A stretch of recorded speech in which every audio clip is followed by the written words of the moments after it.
Поздравляю тебя с победой, но ты, наверное, в курсе, что все говорят лишь о том, что случилось после боя.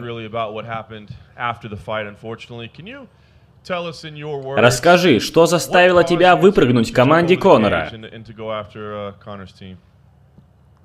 Как дела, ребята?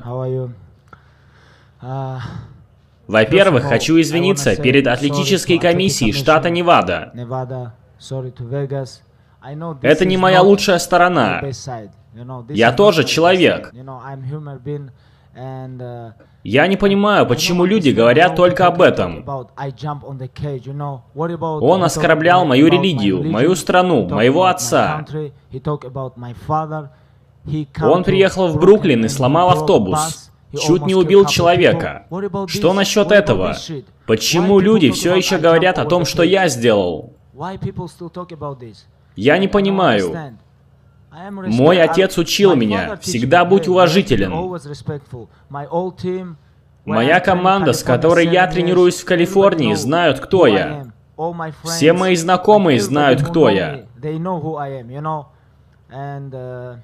Я сказал им всем, не только ему, всей команде. Они всегда сдаются. Неудобная позиция, и он сразу постучал. Что случилось сегодня? Они называют его двукратным чемпионом. В 2 категориях, но сегодня он сдался. Поэтому пояс тут. Непобежденный и неоспоримый чемпион в легком весе. И я хочу сказать... Люди... Нет, не люди. СМИ изменили ММА.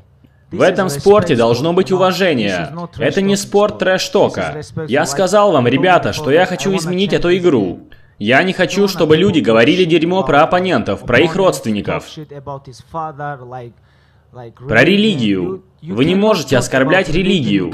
Не можете оскорблять нацию. Вы не должны говорить такие вещи, и для меня это важно.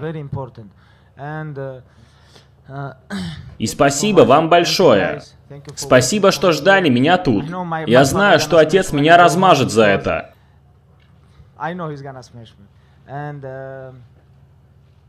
Невада, извиняюсь. Вегас, извиняюсь. И слава Аллаху. Непобежденный и неоспоримый чемпион в легком весе. Спасибо большое. И знаете что? СМИ показывали, как он сфоткался с Путиным. Но он только что позвонил мне и сказал, что гордится мной. Он поздравил меня с победой.